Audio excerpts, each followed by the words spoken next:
RSSಗೆ ಸಂಬಂಧಪಟ್ಟಂಥ ವಿಷಯದಲ್ಲಿ ಅನ್ನೆಸೆಸರಿಯಾಗಿ ಅದರ ಬಗ್ಗೆ ಇವತ್ತೇನು ಡೈವರ್ಟ್ ಮಾಡ್ಕೊಂಡು ಹೊರಟಿದ್ದಾರೆ.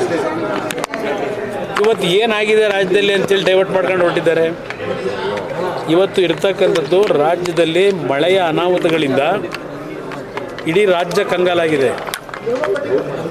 ನೀವು ಅದ್ರ ಬಗ್ಗೆ ಗಮನ ಹರಿಸಬೇಕು. ಬೆಂಗಳೂರು ನಗರದ ಗುಂಡಿಗಳು ತುಂಬಿಸ್ತಕ್ಕಂಥದ್ದಕ್ಕೆ 1 ತಿಂಗಳು ಟೈಮ್ ಕೊಟ್ಟರೆ ಮುಗಿದೋಯ್ತು ನಿಮ್ಮ ಟೈಮ್. ಈಗ ಮತ್ತೇನೋ 1 ವಾರ ಕೊಟ್ಟಿದ್ದೀರಿ. ಮೊದಲು ಅದು ನೋಡಿ, ಜನ ಸಾಯ್ತಾವ್ರೆ ಗುಂಡಿಗಳಲ್ಲಿ ಬಿದ್ದು. ಅದನ್ನು ಸರಿಪಡಿಸ್ಕೊಳ್ಳಿ. RSS ಬಗ್ಗೆ ಈಗ ಚರ್ಚೆ ಮಾಡಿ ಏನು ಉಪಯೋಗ ನಿಮಗೆ? ಏನಿದೆ ಈಗ ಚರ್ಚೆ ಮಾಡೋ ಅಂಥದ್ದು?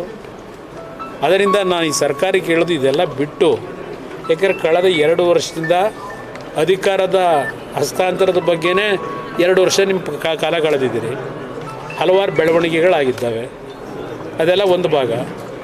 ಅದ್ರ ಜೊತೆಗೆ ಅದೆಂಥದ್ದು ಬುರುಡೆ ಕತೆ ಅಂತೇಳಿ ಯಾರೋ ಕಂಪ್ಲೇಂಟ್ ಕೊಟ್ಟರು ಅಂತ ಹೇಳಿ 3 ತಿಂಗಳು 4 ತಿಂಗಳು ಬರೀ ಬುರುಡೆ ಕತೆನೇ ಆಗೋಯ್ತು ರಾಜ್ಯದೊಳಗೆ.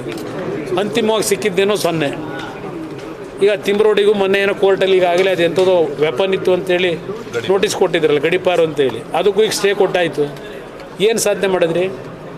ಅದರಿಂದ ಇವತ್ತು ಈ RSSನ ವಿಷಯದಲ್ಲಿ ಪ್ರತಿನಿತ್ಯ ನೀವು ಟೀಕೆ ಮಾಡೋದು ಬಿಟ್ಟು ನಿಮ್ಮ ಕೆಲಸ ಏನಿದೆ ಸರ್ಕಾರ ನಡೆಸ್ತಕ್ಕಂಥದ್ದು ಅದರ ಕಡೆ ಗಮನ ಕೊಡಿ. ಸರ್, ಸತೀಶ್ ಜಾರಕಿಹೊಳಿ CM ಆಗಬೇಕು ಅನ್ನುವಂಥ ನಿಟ್ಟಿನಲ್ಲಿ ಒಂದು ಅಂಬೇಡ್ಕರ್ ಅವರ ಸಂವಿಧಾನದಲ್ಲಿ ಅವರ ಏನು ಒಂದು ಸಮಿತಿ ಕೊಟ್ಟಿರ್ತಕ್ಕಂಥ ಒಂದು ಕಾನ್ಸ್ಟಿಟ್ಯೂಷನ್ ಇದೆ.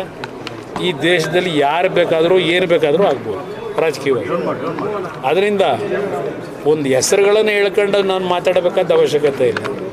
ಈಗ ಯಾರು ಬೇಕಾದರೂ ಇವತ್ತು ಈ ಸಂವಿಧಾನದ ವ್ಯವಸ್ಥೆಯಲ್ಲಿ ಮುಖ್ಯಮಂತ್ರಿ ಆಗಲಿಕ್ಕೆ ಅವಕಾಶ ಏನಿದೆ ಅದು ಅವ್ರ ಪಕ್ಷಕ್ಕೆ ಸೇರಿರ್ತಕ್ಕಂಥದ್ದು. ಅವ್ರು ಮಾಡ್ಕೋಬೇಕು, ಯಾರನ್ನು ಮಾಡಬೇಕು, ಯಾರನ್ನು ಬಿಡಬೇಕು, ಅವ್ರಿಗೆ ಸೇರ್ಕೊಂಡಿದ್ದು. ನನಗೇನಾದ ಕಟ್ಕೊಂಡು